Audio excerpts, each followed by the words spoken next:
नमस्कार, स्वागत है आपका वीकेंड मार्केट अड्डा में। और ये हफ्ता वाकई बहुत ज़्यादा खबरों वाला, उठापटक वाला और अलग तरीके से देखने वाला था। इस हफ्ते हम लोग इंतज़ार कर रहे थे कि अमेरिका से एक बड़ी खबर आएगी। वो बहुत बड़ी खबर आई और उसने ऐसा धमाका किया कि दुनिया के सारे बाज़ार हिल गए। आज सुबह मैं जब बातचीत कर रहा तो मैंने मजाक में कहा कि वर्ल्ड मार्केट में सेल ऑफ था, केवल एक मार्केट कराची का ग्रीन में था। तो ये भी कमाल है, ये भी कमाल है। आपने नोटिस किया, ये भी कमाल है। तो दरअसल तीन बड़ी चीज़ें वर्ल्ड मार्केट में हुई और जिसको समझना ज़रूरी है और आपके दिमाग में चल रहा होगा। एक तो पूरे वर्ल्ड मार्केट में क्या हो रहा है, अमेरिका से शुरू हुआ, उसके बाद फिर सभी जगह आप देखिए तगड़ा सेल ऑफ था, बड़ी चिंताएँ हैं वहाँ पे, ब्याज दरों को लेकर के, सेंट्रल गवर्नमेंट की, सेंट्रल बैंकर्स की पॉलिसीज़ को लेकर के। दूसरा एक बहुत बड़ी खबर भारत के लिहाज से आई, जो जेपी मॉर्गन के बॉन्ड इंडेक्स में इंडियन बॉन्ड्स को शामिल किया जाएगा और उसका वेटेज 10% तक हो सकता है। ये बहुत बड़ी खबर है, बहुत ही बड़ी खबर है इंडिया के लिहाज से।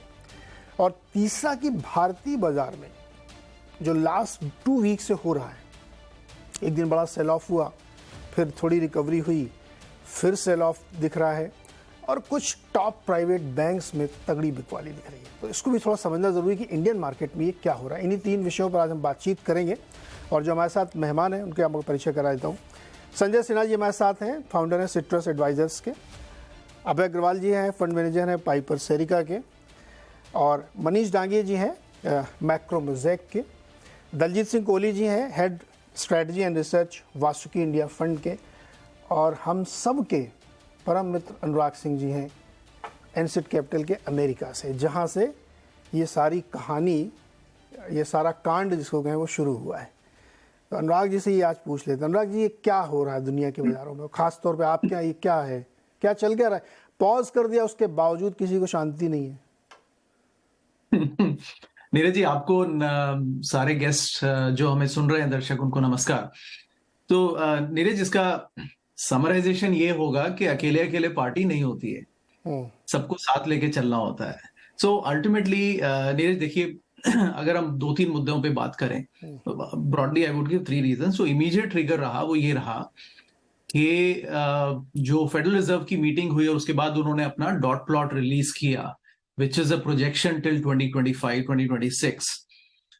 उसमें लास्ट जो प्रोजेक्शन उन्होंने जुलाई में दिया था, उसमें प्रोजेक्टेड था कि 2024 में करीबन 100 बेसिस पॉइंट्स का रेट रिडक्शन हो जाएगा, विच मींस 4 कट्स प्राइस्ड इन थे। वही लगा के मार्केट चल रहा था कि पीक हो गया है और अगले साल 4 कट्स आएंगे, which will be good for the markets. अब इस बार उन्होंने कहा है कि 2 ही कट्स आएंगे, 4 नहीं आएंगे। अब इससे सवाल यह भी बनता है कि क्या 2 भी आएंगे, बिकॉज उनका प्रोजेक्शन उतना एक्यूरेट तो रहा नहीं और हर बार वो प्रोजेक्शंस को बढ़ाते ही जा रहे हैं। तो अल्टीमेटली इसने मार्केट को स्पूक किया, क्योंकि अल्टीमेटली सारी रैली का अजम्पशन नीरज ये था कि रेट्स तो बढ़ गए हैं लेकिन इकोनॉमी फिर भी स्ट्रांग चल रही है, तो which means this is a soft landing. Soft landing means that economy में कोई नुकसान भी नहीं हुआ, रेट्स भी बढ़ गए और इन्फ्लेशन भी कंट्रोल में आ गया। तो ये थीसिस जो है, वो एक सेक्शन ऑफ मार्केट पूरा इस थीसिस पे चल रहा था, तो वो थोड़ा सा डिस्टर्ब हो गया वो थीसिस। और एंड आई थिंक अब इस पर सवाल ये हो गया कि अगर rates higher for longer actually रहने वाले हैं, तो फिर क्या 5%, 5.5% रेट्स पर इस किस्म के वैल्यूएशन जायज हैं क्या? तो इस रीथिंकिंग में मार्केट आ गया नीरज। तो एक तो ये ब्रॉडर पॉइंट है। सेकंड, आप इस लिहाज से देखिए नीरज के अल्टीमेटली मार्केट रैली थी भी क्या, पूरा मार्केट का मल्टीपल 17x पर है, लेकिन वो 20x बन जाता है बिकॉज ये पूरी जनवरी से जो रैली है यूएस मार्केट में, उसका 75% आ रहा है सिर्फ 7 स्टॉक से, सिर्फ 7 स्टॉक जो टेक्नोलॉजी के स्टॉक्स हैं। अब इस बेसिस पर तो हम ये नहीं कह सकते कि मार्केट बुलिश है।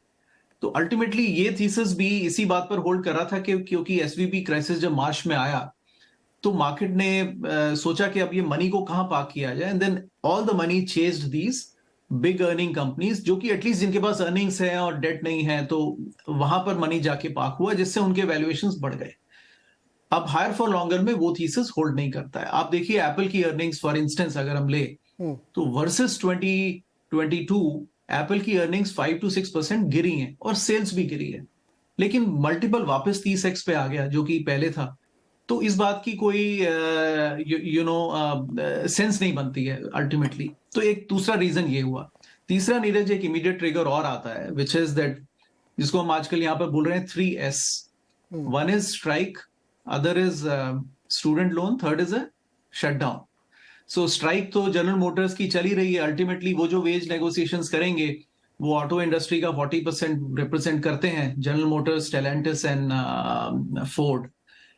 उससे वेजेस पे लार्जर इकोनॉमी में कितना फर्क पड़ता है वो देखना होगा। वो छोटा कंपोनेंट है बट एक सिग्नल जाता है।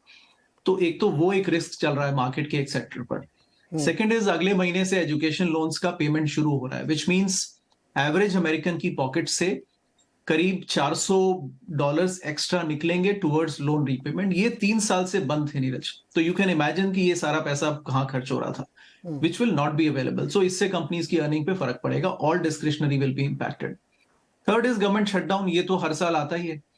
तो रिपब्लिकन्स कांग्रेस होल्ड करते हैं और बजट कांग्रेस से पास होता है। तो बाइडेन साहब को जो चाहिए वो वहां पर फिर नेगोशिएशंस होगा। तो अल्टीमेटली ये सब चीजें हैं नीरज कुल मिला के जो कि नियर टर्म में कैप लगा रखा है मार्केट को, both from a valuation perspective, from earning perspective and spending perspective. Anurag एक चीज और समझाइए, क्या वाकई इन्फ्लेशन नीचे नहीं आ रहा क्या वहां पे? चूंकि जो नंबर्स हम लोगों ने देखे थे कोर के या सीपीआई के या इवन जॉब डेटा या वेज ग्रोथ, सब में हल्का हल्का नीचे तो दिख रहा था कि रुझान नीचे की ओर है, बट क्या वो वाकई कॉन्फिडेंस नहीं दे रहा है? नहीं, कॉन्फिडेंस नहीं दे रहा नीरज, क्योंकि परसिस्टेंटली और मैं तो ये स्टैंड हमेशा से मेंटेन कर रहा हूं कि ये एक बार इक्विलिब्रियम अगर डिस्टर्ब हो जाता है ना तो ये माइंडसेट में आता है लोगों के। अब ये हम लोग इस बारे में बात करते हैं लेकिन कंज्यूमर थोड़ी ये सब देख रहा है। कंज्यूमर अपना वेज नेगोशिएशंस उस हिसाब से करता है कि मुझे पिछला साल इन्फ्लेशन क्या रहा, और कंपनीज अल्टीमेटली अपने पीएनएल पे तो उसको कैरी नहीं करेंगी, कंपनीज पास ऑन कर देंगी। तो ये स्पाइरल है। आप इस लिहाज से देखिए नीरज के मैं मानता हूं थोड़े बहुत ड्रॉप्स हो रहे हैं, लेकिन रेट 0 से 14 साल बाद 5% पर आया है। हम मार्जिनल ड्रॉप पर खुश नहीं हो सकते हैं। This is a very significant hike और स्टिल इन्फ्लेशन इज इट। और कोर को देखिए आप 4.2, 4.3, 4.5, ये बहुत हाई है। एंड थर्ड इज जिसको बोलते हैं core services and wage inflation, जिसको फेडरल रिजर्व देखता है, वो 4.25 है। 4.25 पे अगर वो कोर इन्फ्लेशन और वेज इन्फ्लेशन भी रहेगा तो it is not consistent with the overall 2% thesis, and this is worrying Federal Reserve. और यहां पर फिर वो सवाल आता है कि अल्टीमेटली क्या इकोनॉमी बिना रिसेशन के थमेगी नहीं। देखते हैं, उम्मीद करते हैं। अभी स्टूडेंट लोन शुरू होते हैं, शायद उससे कुछ हल्कापन आए, बट चांसेस कम है नीरज। हिस्ट्री में ऐसा हुआ नहीं है कभी इन द पास्ट। हाँ, बड़ी समस्याएं तो है। क्रूड फिर से ऊपर जा रहा है। अगर क्रूड सस्टेन कर रहा है, गोल्डमैन सैक्स कर रहा है $100, अगर ये थोड़ा और सस्टेन कर गया तो उसका इम्पैक्ट कोर में आना शुरू हो जाएगा। चिंता है क्या आपको? बहुत नहीं, चिंता है बिल्कुल। अनुराग जो कह रहे हैं बिल्कुल ठीक है। जो मेरा भी एस्टिमेट था कि जो रेट्स हैं वो कहीं ना कहीं जाके रिवर्स होंगे, पर वो रिवर्स नहीं हो रहे हैं, बहुत स्टिकी हैं। और मुझे अब ये लग रहा है नीरज जी की जो फॉरेन गवर्नमेंट थी, जो यूएस ट्रेजरीज खरीदती रहती थी, अब उनकी बाइंग भी ना रुक गई है, बल्कि चाइना जैसी कंट्रीज हैं वो बेच रहे हैं। तो अगर ऐसा एटमॉस्फेयर बनेगा तो फिर यूएस फेड, जो टिपिकल फेड के ऊपर पुट था मार्केट का कि चलो कुछ भी होगा फेड आके बचा लेगा, वो फेड भी नहीं कुछ कर पाएगा। और वो दिख रहा है उसका असर। अभी यूएस में मॉर्टगेज का मैं देख रहा था डेटा, 2000 के बाद इतना हाई रेट है वहाँ पे, ऑलमोस्ट 7.6% हो गया है मॉर्टगेज रेट। उसकी उम्मीद है कि साल भर में अगले 3-4 महीने में 8% हो जाएगा। तो आप इमेजिन करिए, आपको यूएस में घर लेना है, 8% आपकी कॉस्ट आ रही है उसकी, मतलब अनहर्ड है। तो इस तरह का जो रेट हाइक है वो क्या कर रहा है कि कॉस्ट ऑफ कैपिटल बढ़ा रहा है इन्वेस्टर्स के लिए और कंपनीज जो कैपेक्स करना चाहती हैं दोनों के लिए। तो दोनों रुक जाएंगे क्योंकि इतना कॉस्ट ऑफ कैपिटल अनअफोर्डेबल है। लेवरेज फंड्स हैं, हेज फंड्स हैं जो बोरो करके इन्वेस्ट करते हैं, वो नहीं करेंगे। तो जो लॉन्ग पोजीशंस हैं वो कटेंगी क्योंकि वो बैंक्स को पैसा वापस करेंगे, बैंक्स मांगेंगे पैसा वापस, मार्जिन्स कम करेंगे। हो रहा है, ये अर्ली स्टेज है। मुझे लगता है ये अभी भी अर्ली स्टेज है। जो हमने देखा यूएस में सेल ऑफ, इंडिया में सेल ऑफ देखा, ये तो पिक्चर ट्रेलर ये तो ट्रेलर है। और एक ट्रेलर हमको, आपको याद होगा 1-2 हफ्ते पहले दिख गया था जब एक दिन में मिड कैप इंडेक्स 3% गिरा था। वो उसका भी मिनी ट्रेलर था। उसके बाद थोड़ी रिकवरी आई, फिर लोगों ने कहा नहीं नहीं ठीक हो जाएगा, बाइंग अपॉर्चुनिटी है। फिर अब ये जो कंसिस्टेंट सेल ऑफ आया जो रुक नहीं रहा है, वो इसलिए आ रहा है कि लोग पैसा वापस खींच रहे हैं जिन्होंने स्पेशली बोरोड हैं, क्योंकि उनको भी डर है। और इस तरह से रेट्स बढ़ेंगे, कॉस्ट ऑफ कैपिटल बढ़ेगी, तो इसका एक आउटकम ये होगा कि जैसे एसवीबी बैंक ओवरनाइट शटडाउन हो गया था क्योंकि उसकी नेटवर्थ वाइप आउट हो गई थी बॉन्ड प्राइस रीएडजस्टमेंट करने में, और वो किसी ने एक्सपेक्ट नहीं किया था, वो अनएक्सपेक्टेड हुआ था। अब रेट्स उससे भी ज़्यादा हैं, तो ऐसा नहीं हो सकता कि सिर्फ एसवीबी हो। अभी हमेशा ऐसा कहते हैं कि no one cockroach in the kitchen, तो वो निकलेंगे अभी। और जनरली क्या होता है, लोग भूल जाते हैं हाँ ना कि अरे इकोनॉमिक न्यूज़ आई, बड़ी आई, जो उसका बहुत असर पड़ सकता है, तो अरे भूल जाते हैं, कोई होता नहीं, दिखता नहीं। अभी यूएस में वो $1.5-2 ट्रिलियन के रियल एस्टेट वाले जो मामले हैं, कमर्शियल रियल एस्टेट वाले, वो शुरू में थोड़ी एक दिन चर्चा हुई, उसको भूल गए लोग। अब वो टाइम आ रहा है उसका, बिल्कुल, उसको रिपे करना है आपको। और इंडिया में भी यील्ड बढ़ी है। इंडिया में भी मैं एनबीएफसी से बात कर रहा था, जो टॉप क्लास एनबीएफसी है 50 बेसिस पॉइंट उनका बोरोइंग कॉस्ट बढ़ा है पिछले साल भर में। एनआईएम्स इतने हाई हैं तो लोगों को भी पता नहीं चल रहा है, अब्जॉर्ब हो रहा है। पर अब सब गाइड कर रहे हैं कि नेट इंटरेस्ट मार्जिन गिरेगा, डिलिक्वेंसीज बढ़ेंगी।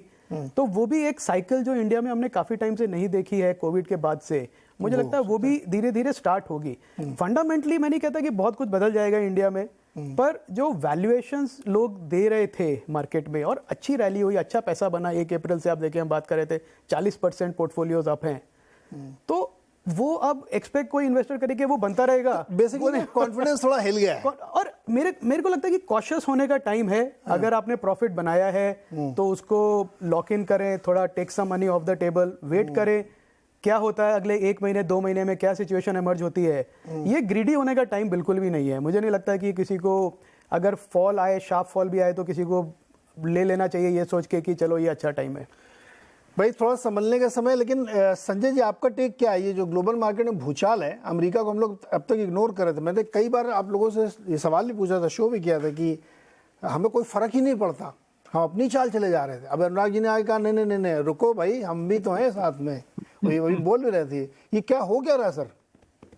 संजय जी, तो देखिए, अगर आप हिस्ट्री में भी देखेंगे तो ऐसा कोई भी फेज नहीं रहा है जहां पर ग्लोबल मार्केट्स में कमजोरी आई हो और इंडियन मार्केट्स उसके विपरीत बहुत तेजी से चले हों। लेकिन पिछले 2-3 सालों में एक स्ट्रक्चरल चेंज जो भारत में हुआ है, जहां पर कि डोमेस्टिक रिटेल फ्लोज इतनी बड़ी मात्रा में बढ़ गई है। अगर आप अभी एसआईपी का ही आंकड़ा देखें तो वो 15,000 करोड़ पर मंथ के रेट से अगर आ रही है, तो करीब 1,80,000 करोड़ रिटेल मनी तो एसआईपी के रूप से आ रहा है। Plus direct equity market participation जो है वो अलग 12.5 करोड़ डीमैट अकाउंट्स हो गए हैं। तो 2001 की जो गिरावट रही, या फिर 2008 की जो गिरावट रही, जिसमें कि जो कहते थे कि the bottom fell from the market, और मार्केट बहुत ज्यादा गिर गया था। मेरे ख्याल से ये करेक्शन अगर भारत में इस ग्लोबल करेक्शन के कारण होता है, तो नो डाउट हमें भी करेक्शन झेलना पड़ेगा। लेकिन जिस तरह का करेक्शन हम लोगों ने उन दोनों फेज में देखा है, उस तरह का करेक्शन शायद भारत में ना हो। दूसरी बात, अगर आप देखें, और मैं इसके लिए म्यूचुअल फंड्स के जो आंकड़े आते हैं उसको बेस बनाता हूं, कि जो भारतीय निवेशक है वो निफ्टी के एक नॉमिनल लेवल को बेंचमार्क बना लिया है। अगर मान लीजिए कि निफ्टी में 1000 पॉइंट 1500 पॉइंट की गिरावट होती है, वो किसी भी लेवल से हो, अगर वो 18,000 से होती है तो 16,500 पे उसको आकर्षक लगता है, और आज अगर 20,000 से होगी तो शायद उसको 18,500 पे आकर्षक लगने लगेगा। तो आप अगर म्यूचुअल फंड के फ्लोज देखें, जिस महीने में निफ्टी की गिरावट बड़ी होती है, उस महीने में लमसम फ्लोज बाजार में बढ़ जाता है। तो मेरा अपना मानना है कि एक स्ट्रक्चरल फ्लो जो रिटेल के द्वारा आ रहा है एसआईपी में, वो तो है ही, और जब भी अपॉर्चुनिस्टिक मौका दिखता है भारतीय निवेशक को निफ्टी की गिरावट में, तो वो बाजार में घुस जाता है। रही बात कि क्या हमें भारतीय बाजार में कोई रिस्क नहीं दिखता, तो देखिए नीरज जी, ये तो इक्विटी मार्केट की बेसिक नेचर है कि ये कभी भी बिना रिस्क के नहीं रहता। हर समय में कोई ना कोई रिस्क बाजार के सामने बना रहता है। हमें ये देखना है कि जो हम खरीद रहे हैं क्या हम इक्विटी मार्केट इन जनरल खरीद रहे हैं या फिर हम स्पेसिफिक स्टॉक्स खरीद रहे हैं। अगर आपका फोकस इंडिविजुअल स्टॉक्स पे है तो किसी भी मार्केट के फेज में आपको आकर्षक स्टॉक अच्छे वैल्यूएशन पे मिलेंगे, और किसी भी चलती हुई बाजार में आपको ऐसे स्टॉक्स बहुत सारे होंगे जिनसे कि आपको निकल जाना चाहिए। मेरे ख्याल से यहाँ से आगे की जो जर्नी है भारतीय इक्विटी बाजार की, वो बहुत स्टॉक स्पेसिफिक जर्नी रहेगी, ना कि एक ब्रॉड मार्केट वाली जर्नी। ओके मनीष जी, इस क्वेश्चन को मैं चूंकि समझना मैं यही चाहता हूँ, लेकिन इसको थोड़ा सा ट्विस्ट करके आपसे पूछता हूँ। आपसे यानी गुरुवार से पहले तक चाहे जो भी फैसले किसी भी देश ने लिए हो, चीन में इतना बड़ा तूफान मच गया, इकॉनमी रिकवर नहीं कर पा रही है, रियल एस्टेट में डिफ़ॉल्ट हो रहे हैं, बॉन्ड के पैसे नहीं दे पा रहे हैं। यूएस में बहुत कुछ हो रहा था, एप्पल के फ़ोन पे बैन लग गया, चीन में नहीं बेचने देंगे सरकारी कर्मचारियों को, ब्याज दरें बढ़ रही थी, चिंता हो रही थी, हर तरीके की खबरें आती थी, लेकिन हम लोग को ऊपर कोई असर नहीं था। हम लोग से मतलब दुनिया में वैसा कोई सेल ऑफ नहीं था, इवन यूएस में भी कहाँ इतनी चिंता किसी को थी। अचानक से इस कमेंट्री के बाद कि हायर फॉर लॉन्गर, और अगले साल पता नहीं किसने सोचा था, मुझे तो उस आदमी से मिलना है, कि 4 कट्स होंगे 2024 में। अब वो कह रहे हैं 2 कट्स ही हो सकते हैं। ये अपने मन से सोच लेते हैं कि 4 कट, 2 कट, 3 कट, 5 कट, ये पता नहीं कौन सोचता है ये और उसके आधार पर बाजार धराशायी कर दिया गया। ये क्या आपके समझ में आ रहा है क्या हो रहा है?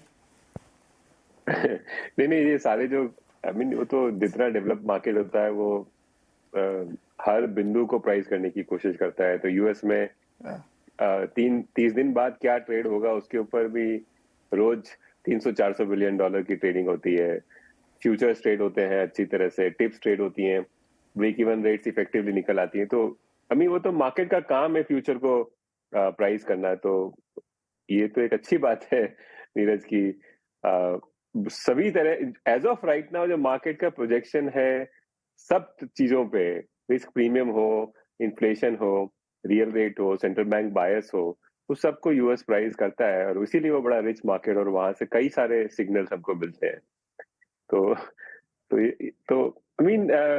अब अचानक अभी हुआ है, एक्चुअली जुलाई से ही एक माहौल चेंज हुआ है कि हायर फॉर लॉन्गर से ज्यादा 2-3 चीजें साथ में हुई है। एक्चुअली जो पिछले साल हमने पूरा साल एनर्जी क्राइसिस की बात की थी, वो इतना नीचे में $75-80 पे रुक करके वापस से $100 पे क्रूड आ गया है। तो वो एक स्ट्रेस सिग्नल जिसको बोल सकते हो, तो वो वापस से रीअपियर हो गया है जुलाई से वापस से। और यूएस डॉलर जो फाइनेंशियल कंडीशन का इंडेक्स है वो घूम गया है, $99 से DXY वापस 105 पे आ गया है।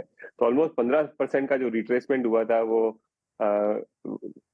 मेरे ख्याल से US dollar secular bull market में है। और मैं लंबी बात नहीं करूंगा, लेकिन मैं एक छोटी चीज को जानता हूं कि कोई भी इमर्जिंग मार्केट एक बुल मार्केट में नहीं हो सकता, सिर्फ ट्रेडिंग मार्केट में ही हो सकता है अगर यूएस डॉलर बुल मार्केट में हो। तो इसके डायनेमिक हैं और उसके थियोरेटिकल और प्रैक्टिकल एम्पिरिकल कई तरह से हम लोग कभी एक्सप्लेन कर सकते हैं, लेकिन डॉलर अप्रिशिएटिंग, अगर ग्लोबल मैक्रो की समझ इतना है कि अगर डॉलर अप्रिशिएट हो रहा है तो उसमें कोई emerging market including India bull market में नहीं रह सकता, वो ट्रेडिंग मार्केट होगा। और इस एक वजह है कि पिछले 2 साल में इतना फ्लोज आने के बाद में, इतना बड़ा नैरेटिव बनने के बाद में भी रिटर्न 10-12% ही बना है टोटल। तो उसका एक रीजन यही है कि सब तरफ की फोर्सेज जो है वो आपको तोड़ रही है, और इसी वजह से आप इतने अच्छे नैरेटिव और फ्लोज के बाद में भी अच्छा रिटर्न इक्विटी में पिछले 2 साल में नहीं बना है। ओके दलजीत सर, अगर मान लो कल मतलब Monday Tuesday next week US market में 400 पॉइंट की रैली हो जाए और हम लोग भी उसको फॉलो कर लेंगे, हमारे यहाँ भी 150 पॉइंट निफ्टी चल जाए, तब भी आपका व्यू ये रहेगा या बदलेगा?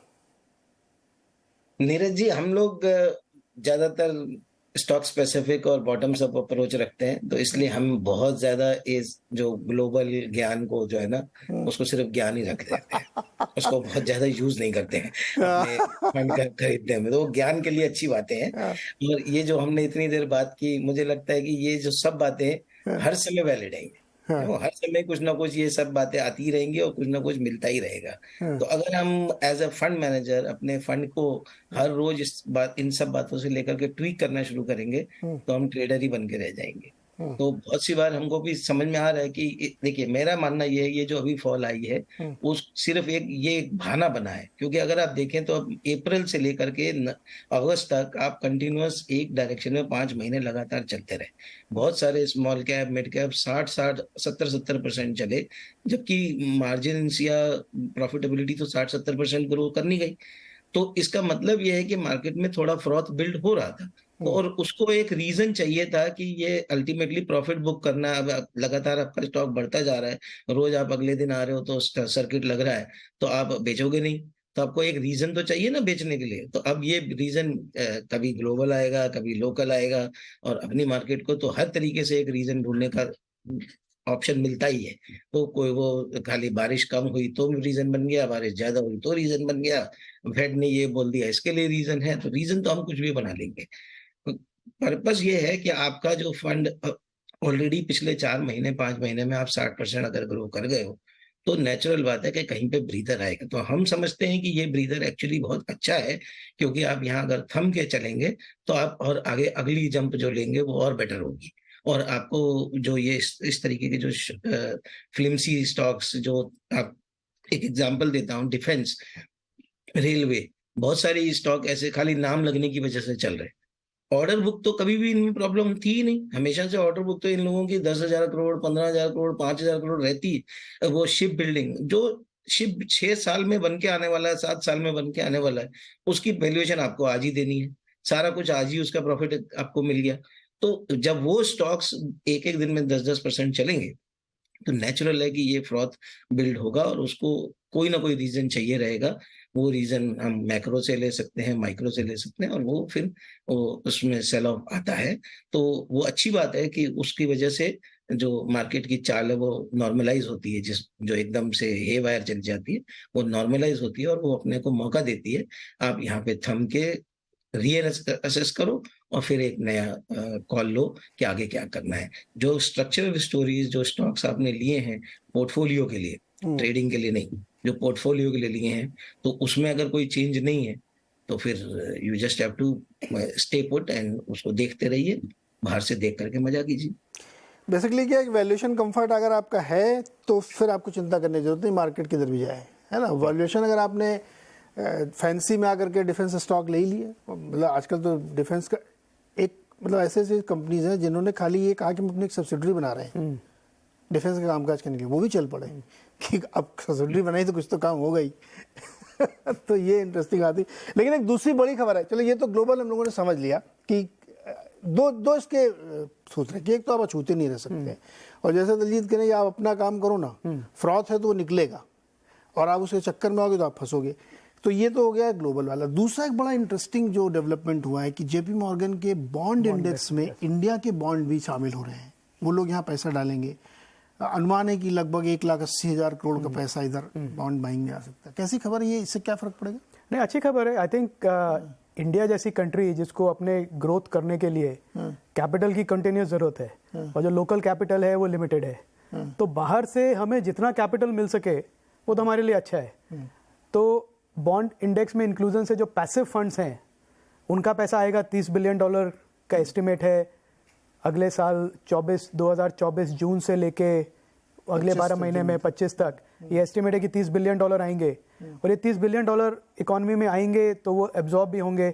सबसे बड़ा फर्क उसमें ये पड़ेगा अगर ये गवर्नमेंट बॉन्ड्स इंक्लूड हो रहे हैं, कॉर्पोरेट बॉन्ड्स हो रहे हैं, गवर्नमेंट बॉन्ड, तो गवर्नमेंट के ऊपर उतना प्रेशर कम रहेगा। फिस्कल डेफिसिट के अलावा नीरज जी जो डोमेस्टिक बोरोइंग जो है वो कम होगी, एज्यूमिंग आपके जो टैक्स रिसीट्स हैं वो रहें, तो उतना प्रेशर डोमेस्टिक मार्केट पे कम रहेगा, तो उसकी वजह से इंटरेस्ट रेट स्टेबल रहेंगे, आपकी करेंसी स्टेबल रहेगी।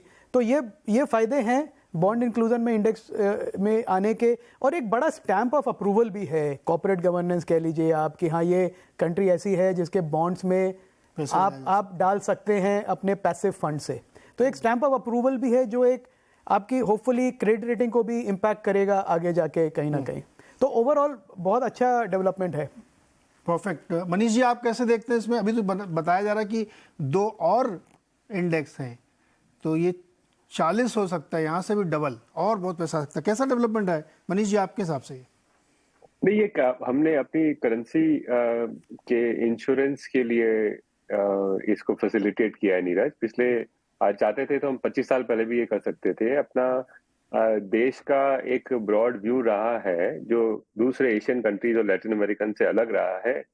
थोड़ा ऑर्थोडॉक्सी है कि हमको बाहर का पैसा लोकल गवर्नमेंट फंडिंग के लिए नहीं लेना है, क्योंकि वो एक चैनल बिल्ड करता है, हमारे लोकल बॉन्ड मार्केट में वोलेटिलिटी इंट्रोड्यूस करता है। तो एक इडियोलॉजिकल रीजन था, उसकी वजह से हमने अपने आप को इसको एक्सेप्ट नहीं किया था। अनुराग जी, इस पर आपका कमेंट? जी, तो नीरज जी, वो बात सही है। आई थिंक शॉर्ट टर्म में 20 से 30 बिलियन डॉलर्स आ सकता है वन टाइम। रशिया का लॉस बिकम्स इंडियाज गेन। उनका 10% वेटेज था, वो इंटरनेशनल मार्केट से हटे, तो तब से मार्केट ढूंढ रहा था कि कहां पर हम जाएं।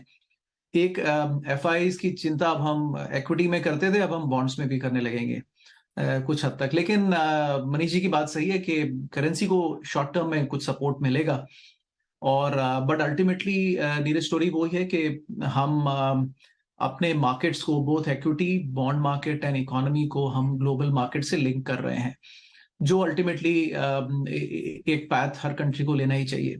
थोड़ा रिस्क ये है कि हम इसको मॉडरेट लेवल पे रखें तो ठीक है, because you know too much of international flows can come in, but they can come out, go out as well.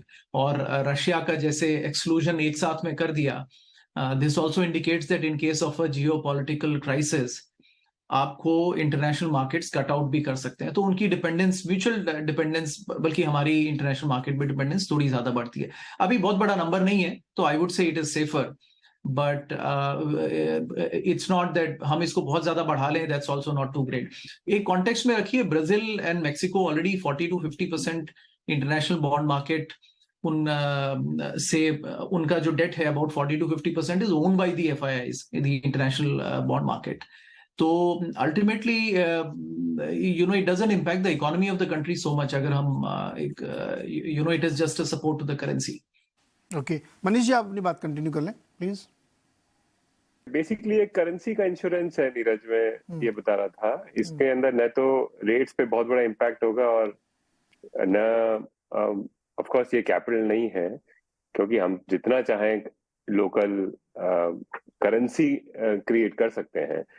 तो सिर्फ ये है इसका यूटिलिटी की, क्योंकि हम एक बहुत बड़े करंट अकाउंट डेफिसिट कंट्री हैं, और हमारा 2022 का एक्सपीरियंस ये था कि एक $600 बिलियन की रिजर्व होने के बाद में भी जब एक छोटा सा स्ट्रेस पॉइंट आया, तो काफी तेजी से $100 बिलियन अनवाइंड हो गया। तो उसका जो की लर्निंग था कि अब किस तरह से हम कुछ इंश्योरेंस और बिल्ड करें और 25-50 बिलियन डॉलर जो है और लेने की कोशिश करें। टिपिकली ये रिएक्शनरी होता है हमारे इकोनॉमिक सेटअप में। लेट 90s, अर्ली 2000 में हुआ था, 2013 में हुआ था कि हम FCNR या इस तरह की कोई फैसिलिटी देकर के बाहर वालों का पैसा बॉन्ड के थ्रू लेके आते हैं। तो वो पैसा बेसिकली हमको डॉलर चाहिए, कैपिटल नहीं चाहिए, हमको डॉलर चाहिए, क्योंकि हमको हर साल 60-70 बिलियन डॉलर नेट दुनिया को देना पड़ता है तेल खरीदने के लिए और दूसरी चीज खरीदने के लिए। तो एक ये तरीका है कि एक पाइप बिल्ड किया हमने, जिसके थ्रू हम थोड़ा बहुत पैसा इमीडिएटली 25-30 बिलियन डॉलर ले सकते हैं, और शायद अगले 10 सालों में 60-70 बिलियन डॉलर अक्यूमुलेट कर सकते हैं। तो ये हमारे लिए एक इंश्योरेंस हो गया कि to that extent we will be able to, जब करेंसी पे कोई रन आए तो हम उतना उस पर रिस्पॉन्ड कर पाएंगे। एक जनरल माहौल ये बना है पिछले 2-3 सालों में, डिस्पाइट सारे नैरेटिव के एफडीआई थोड़ा सा लैंग्वेज हो रहा है दुनिया भर में। पिछला साल भर का हमारा एफडीआई का नंबर भी वीक हुआ है, और अब सस्टेन बेसिस पे अब क्रूड अगर इस भाव पे रहने वाला है तो हमको 60-70-80 बिलियन डॉलर जो है हर साल दुनिया को देना ही पड़ेगा। तो उसके लिए हमको अब दूसरे तरीके इजाद करने पड़ेंगे अगर हम किसी तरह से बाहर के डॉलर को लेके आए इंडिया में। तो इसलिए इस चीज को अभी मैं आपको बता दूं इस चीज को कि नॉर्थ ब्लॉक और जनरली जो ओल्ड गार्ड है आरबीआई का, वो सब इस चीज के अगेंस्ट है और हमेशा से अगेंस्ट रहे हैं। लेकिन अभी एक प्रैक्टिकल अप्रोच है कि दो इल के बीच में कौन सी चीज को चूज करना है, इसलिए हमने इस वक्त इसको चूज किया है।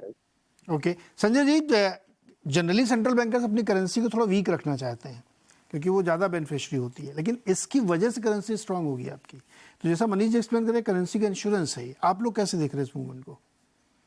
तो देखिए, हमारे ख्याल से बॉन्ड मार्केट में इतने बड़े स्केल पे फॉरेन इंस्टीट्यूशन का पार्टिसिपेशन एक नया सेगमेंट क्रिएट तो कर ही रहा है। हाँ, नो डाउट, जो फ्लिप साइड पॉइंट आउट किया गया है वो ये कि अभी फॉरेन इंस्टीट्यूशनल फ्लोज के कारण इक्विटी मार्केट में वॉलेटिलिटी पैदा होती है।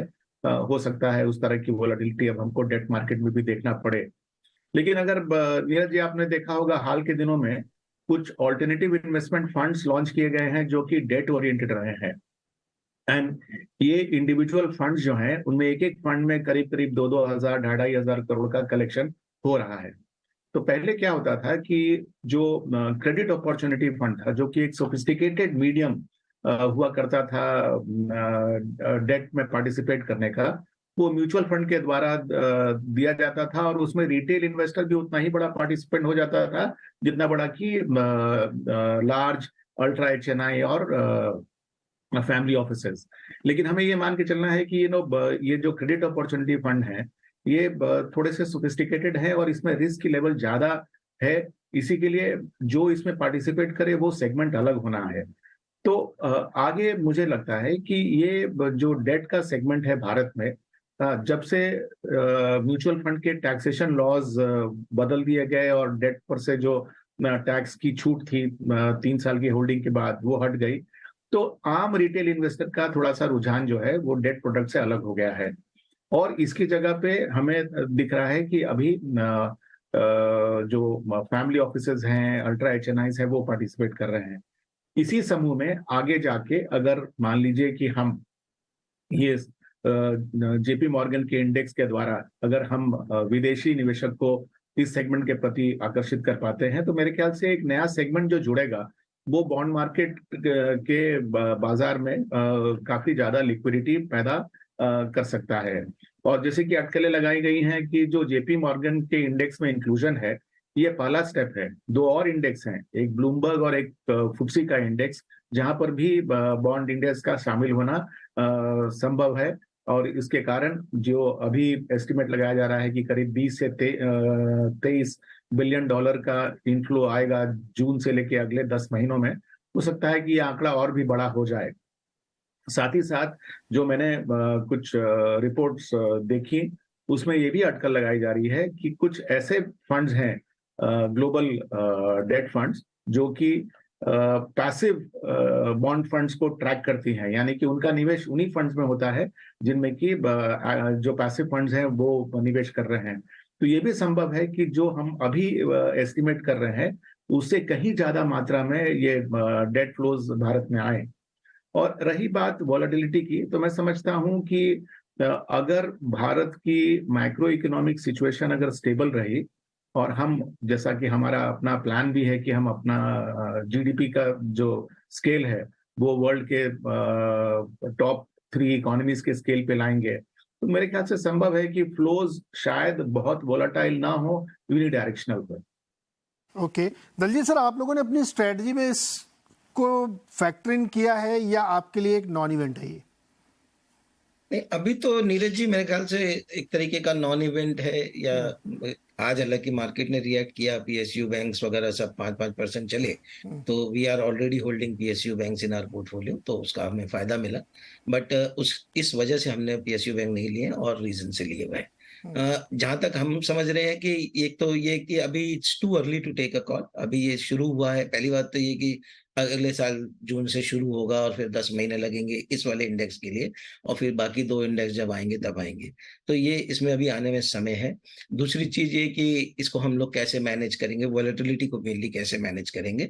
बट डायरेक्शनली हम समझते हैं कि ये अच्छा पॉजिटिव मूव है, और ये मार्केट में जो हर समय कैपिटल क्रंच का जो कभी कभी समय आ जाता है, एटलीस्ट उसको टेक ओवर करने में बहुत मददगार होगा। तो ये इस पे काफी समय से काम चल भी रहा था, एक्सपेक्टेशन थी, तो इसलिए आज आया है। मुझे लगता है कि ये डायरेक्शनली बहुत पॉजिटिव है। ये बहुत इसको एग्जाम 1-on-1 जोड़ करके किसी पर्टिकुलर बैंक से या किसी पर्टिकुलर स्टॉक से जोड़ करके देखना शायद ठीक नहीं। हाँ, उससे जैसे अभी इंडिया की बॉन्ड यील्ड जो चल रही थी वो 7.14 समथिंग ना, वो थोड़ा सा नीचे भी आई, तो गवर्नमेंट को भी थोड़ा पैसा कम लगेगा और कॉर्पोरेट उसके ऊपर प्रीमियम देते तो उनको और थोड़ा कम लगेगा, क्योंकि वो टैंडम में नीचे आएगा। तो शायद ये फायदा इनडायरेक्टली कॉर्पोरेट को होगा और फिर वो और इनडायरेक्ट होकर के इक्विटी में आपके पास आएगा पैसा।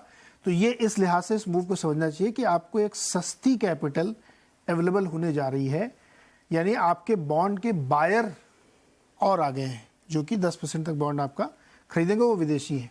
तो एक नया बायर आपने ढूंढ लिया। इस खबर को इस तरह से समझिए। इस पर हमने एक स्पेशल शो भी किया है, दिन के दौरान आप देखिएगा, चलेगा वो। एक छोटा सा हम ब्रेक लेते हैं और ब्रेक से जब वापस आएंगे तो अब इंडियन मार्केट को कैसे अप्रोच किया जाए इन सारी बड़ी घटनाओं के बीच में। क्या कैश पे बैठे हैं, अभी फ़ायदे में है तो बेच दें, या अब नीचे लेवल जहाँ पे अच्छे स्टॉक मिल रहे हैं उनको बाई करें, क्या अप्रोच होना चाहिए? ब्रेक के बाद।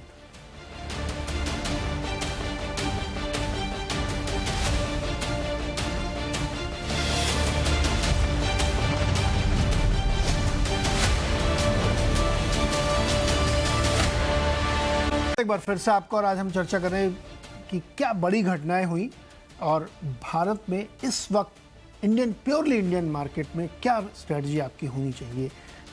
कई सारी ऐसी घटनाएं हुई जिससे मन में डर भी आया होगा कि क्या करें हम। तो अभय जी, क्या करना चाहिए? जैसे एक उदाहरण से बताता हूँ। HDFC जैसा मजबूत बैंक 8% करीब इस हफ्ते गिरा है, लगभग 8%। तो बहुत सारे लोग हिल गए, अरे यार इतना स्ट्रॉन्ग बेस्ट बैंक अगर इतना गिरा है तो डर गए लोग। क्या करना चाहिए, अप्रोच क्या होना चाहिए इस समय? जी, मैं आपसे शेयर कर सकता हूँ जो हम कर रहे हैं अभी एज फंड मैनेजर्स। तो जैसे मैंने कहा कि 1 अप्रैल से जो पोर्टफोलियो था अब तक बहुत अच्छी रिटर्न बनी है। उसमें मिड कैप स्मॉल कैप में ओवरवेट थे, पर एज फंड मैनेजर्स आप कहना चाहते हैं कि देखो मैं तो लॉन्ग टर्म का इन्वेस्टर हूं तो मैं अपना पोर्टफोलियो नहीं छेड़ूंगा, कोई फायदा नहीं है। पर मार्केट की साइकिल्स में इतने शार्प रैलीज होते हैं, 40% आपके बन गए 6 महीने में। तो एक टाइम ऐसा भी आता है कि जब एक स्टेप बैक करके कहते हैं कि मैं थोड़ा प्रॉफिट अपना प्रोटेक्ट करूं, लॉक इन करूं, क्योंकि जो मैं एस्टिमेट कर रहा था साल भर में 1.5 साल में, वो मेरा प्रॉफिट अभी बन गया है। तो अब हम क्या कर रहे हैं नीरज जी कि हमने हमारे पोर्टफोलियो में 22 स्टॉक्स हैं, तो 22 स्टॉक्स में हर एक का एलोकेशन हमने 1% काट के हम 20-22% कैश की पोजीशन पे आ गए हैं अब। और मुझे फंडामेंटल कोई डर नहीं है, मुझे एक टेक्निकल डर है। क्योंकि क्या हो रहा है कि जब बॉन्ड यील्ड्स बढ़ती हैं तो पी मल्टीपल्स गिरते हैं, वो एक नेचुरल मैथमेटिकल रिलेशनशिप है। तो अगर बॉन्ड यील्ड्स बढ़ रही हैं, दिख रहा है, मतलब उसको मैं कैसे डिनाई करूं, कैसे मैं दूसरी तरफ अपना सर कर लूं। तो जब दिख रही है कि मेरे को रेट्स बढ़ रहे हैं तो मेरे को मालूम है पी मल्टीपल दूसरी तरफ गिरेगा। तो इसलिए हम जो भी हाई वैल्यू स्टॉक्स हैं जिनके वैल्यूएशन बहुत ज्यादा बढ़ गए, अनसस्टेनेबल है जस्ट बिकॉज ऑफ रैली, उनको हम कम करके कैश में बैठ रहे हैं अभी के लिए।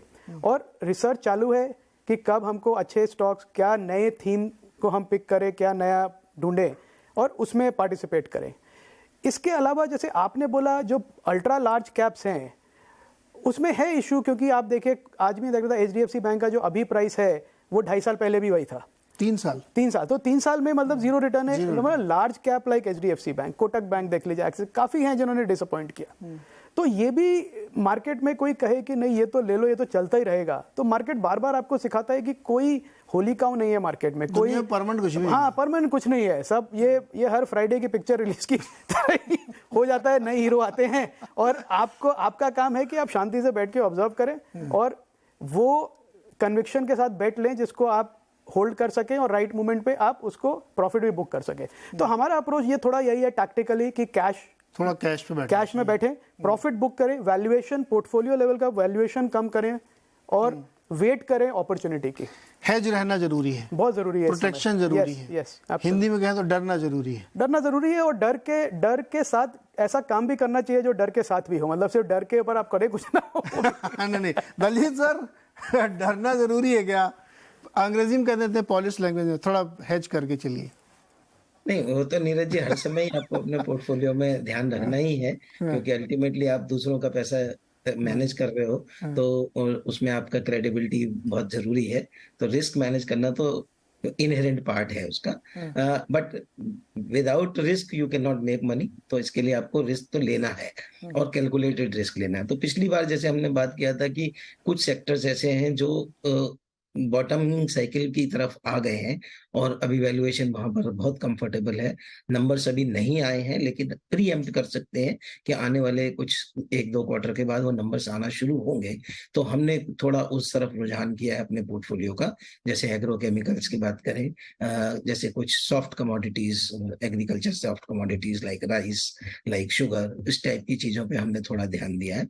और एक जो बड़ा बदलाव वो ये हुआ है कि जैसे अभी सर बता रहे थे कि लार्ज कैप की तरफ रुझान बढ़ा है, तो वो ऐसे नहीं कि मतलब हमने कुछ स्मॉल या मिड कैप बेच के फिर लार्ज कैप ले लिया, बल्कि वो ऐसे हुआ कि जहां पे प्रॉफिट बुक हुआ और जो कैश पड़ा है आपका, तो फिर अब आपने जो नया स्टॉक लिया, तो अगर आपका व्यू मेटल्स में है तो मेटल्स में ऑटोमेटिकली आप जाएंगे, बड़ी कंपनियां ही हैं वहां पर, राइट। तो वो आपको बड़ी ऑटोमेटिकली आपका पोर्टफोलियो टिल्टेड हो जाएगा लार्ज कैप की तरफ। अगर आप पीएसयू बैंक ले रहे हैं तो उसमें अब बड़े बैंक हैं तो वो ऑटोमेटिकली उधर टिल्ट हो जाए। तो वो बाय डिफॉल्ट हमारा जो पोर्टफोलियो है वो अभी कुछ लगभग 30% के आसपास लार्ज कैप की तरफ बढ़ गया है और 60-70% जो है वो मिड एंड स्मॉल कैप की तरफ है। कैश हम बहुत नॉमिनल ही रखते हैं, 5 से 7%, तो वो हम उतना ही रखा है।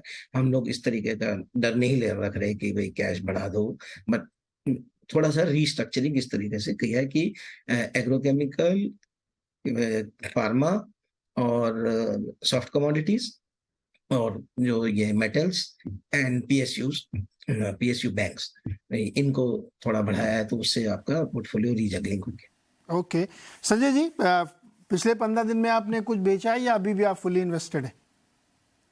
नहीं, ऐसा तो नहीं कह सकते नीरज जी की फुली इन्वेस्टेड हैं। देखिए, किसी भी स्थिति में हम बाजार को और बाजार में इंडिविजुअल सेक्टर्स और स्टॉक्स को 3 पैरामीटर्स पर नापते हैं। हाँ, एक है लिक्विडिटी, दूसरी है वैल्यूएशन और तीसरी है इवेंट्स। लिक्विडिटी का प्रभाव शॉर्ट टर्म पे बाजार पे ज्यादा पड़ता है, वैल्यूएशन का यह असर स्टॉक्स पर लॉन्ग टर्म पे पड़ता है, और इवेंट्स जो है वो आप समझ सकते हैं कि शॉर्ट टर्म और मीडियम टर्म दोनों पे पड़ता है। हाल के दिनों में अगर आपने देखा होगा तो जितना रैली निफ्टी में नहीं हुआ, उससे ज्यादा, कहीं ज्यादा रैली स्मॉल कैप और मिड कैप में हुआ है। और ये आंकड़े जो हैं वो ये भी दिखा रहे हैं कि ज्यादा फ्लोज जो है वो स्मॉल कैप और मिड कैप सेगमेंट में गए। तो अगर हम पिछले क्वार्टरली रिजल्ट को ही जांच लें तो ऐसा बहुत ही कम सेक्टर्स और बहुत कम स्टॉक्स में हुआ है कि small and mid cap companies के फंडामेंटल्स लार्ज कैप कंपनी से बहुत ज्यादा सुधर गए हैं। यानी कि जो लिक्विडिटी का फ्लो हुआ है उसने स्मॉल कैप और मिड कैप को पहले से ज्यादा एक्सपेंसिव बना दिया है। अनफॉर्चुनेटली आज के माहौल में जो पहले भी हुआ आता था कि बाजार का जो रिटेल इन्वेस्टर है वो पास्ट परफॉर्मेंस को देखकर एक ही तरफ झुक जाता है। 2000 के एरा में वो आईटी स्टॉक्स की तरफ हुआ, 2007-2008 में वो इंफ्रास्ट्रक्चर के स्टॉक्स पर हुआ, और आज के दिनों में वो स्मॉल कैप स्टॉक्स के प्रति हो रहा है। तो ये जो लिक्विडिटी का प्रभाव जो है वो इन स्टॉक्स को बहुत ज्यादा एक्सपेंसिव बना रहा है। और अगर आप देखें तो बहुत ज्यादा पोर्टफोलियो में चर्न भी फंड मैनेजर्स नहीं कर रहे हैं। तो इसी के लिए ये जो सेगमेंट है स्मॉल कैप और मिड कैप का, उसमें हमने पाया कि हमारे बहुत सारे जो पोर्टफोलियो के स्टॉक्स हैं वो हमारे ही टारगेट प्राइस से कहीं ज्यादा आगे निकल गए।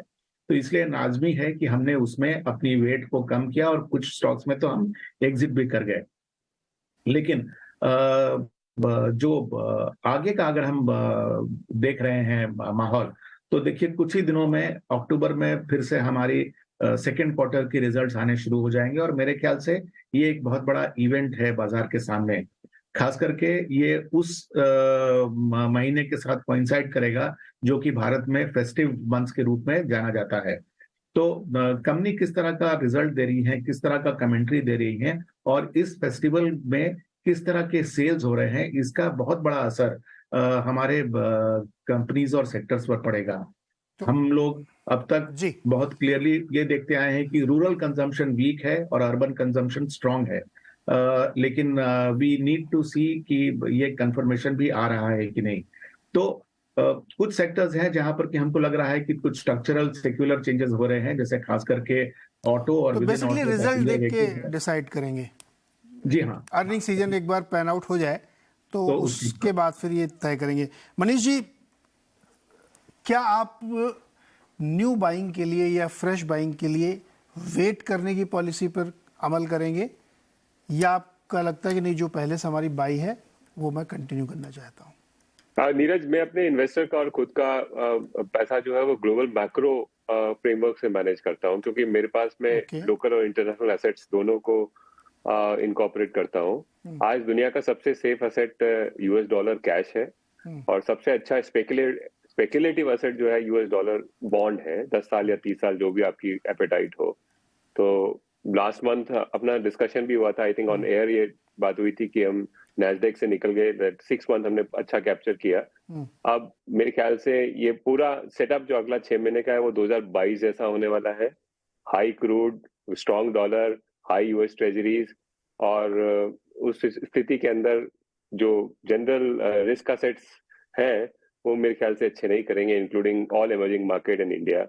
तो इस सेटअप के अंदर एक इंटरनेशनल इन्वेस्टर को इसको एक्सेस है वो डॉलर या फिर किसी डॉलर बॉन्ड एसेट के अंदर उसको रहना चाहिए। अदरवाइज अब मैंने जो बोला कि I think you should create lot of cash now even in India and try and avoid small cap mid cap as much as possible. They are very expensive. Manish ji, मुझे याद है शायद आपने कहा था कि आप मई जून में ही निकल गए थे टेक स्टॉक से। जुलाई में हम लोग निकले एक्चुअली, एंड उसी महीना, उसी दिन रादर या उसी वीक हमारा डिस्कशन हुआ था कि हम निकल गए हैं।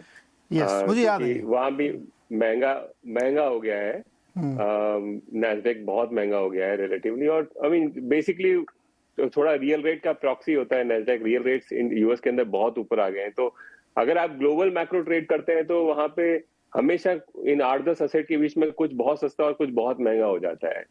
तो अभी जो बहुत सस्ता लग रहा है वो 10 साल का यूएस ट्रेजरी लग रहा है। इनफैक्ट अब तो एनवीडिया के प्रोमोटर ही बेच रहे हैं अपना माल। जिनका स्टॉक इतने मल्टीपल चला है वो खुद ही बेच रहे हैं। अनुराग जी, एक पिक्चर आई थी, फिर तेरी कहानी याद आई। मार्केट में बिल्कुल वैसा ही होता है, घूम फिर के हम लोग फिर वहीं जाते हैं, उसको याद करते हैं कि वैल्यूएशन देखो महंगा हो गया, ये हो गया, वो हो गया। मतलब ये बहुत ही फैसिनेटिंग लगता है मुझे कि आप एक जर्नी राइड करते हुए चले जा रहे हो, फिर मनीष जी आके आपको याद दिलाते हैं भाई साहब बहुत महंगा हो गया है, मैंने आपको बताया था, और देखिए कितना सही पड़े, जुलाई में बेचा और आप देखिए नैस्डैक क्या धुआंधार पिटाई हो रही। आप भी कैश में बैठे हुए? हाँ, वो तो नीरज, क्योंकि मेरे एसेट्स तो यूएस मार्केट्स में ही हैं, तो 50% कैश कॉन्स्टेंटली मेंटेन्ड है। आई हैव फर्म बिलीव कि वो एक अपॉर्चुनिटी आएगी। देखिए नीरज, अपना अपना स्टाइल होता है, मैं हर एक को ये स्टाइल रिकमेंड नहीं करता, लेकिन my style is I buy when I put cash, it has to give me 2x और 3x। अब वो अपॉर्चुनिटी के लिए मैं 1 साल 2 साल वेट कर लेता हूँ। अभी कुछ सेक्टर्स में डिप्लॉय कर दिया है जो 1 साल 2 साल में 3 गुना पैसा बनता है आपको।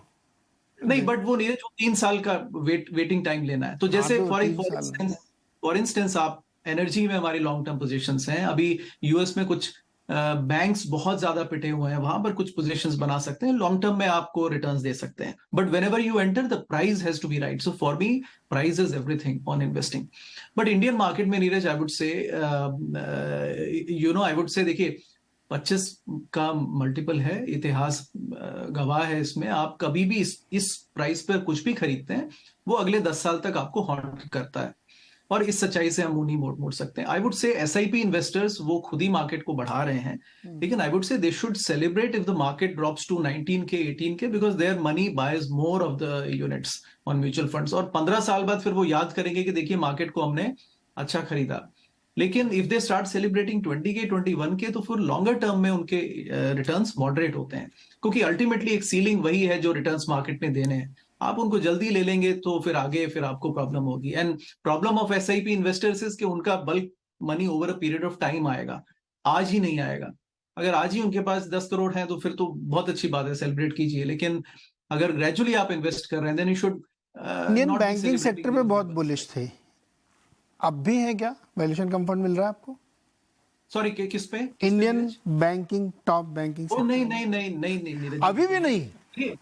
नहीं, बिल्कुल नहीं। बिकॉज देखिए हमारी बात होती है, और इस पर मैं कभी एक और थ्रेड निकालूंगा, बट देखिए छोटा सा पॉइंट है Neeraj. Bank of America 230 billion का वैल्यूएशन है, उसके एसेट्स हैं $2.2 ट्रिलियन।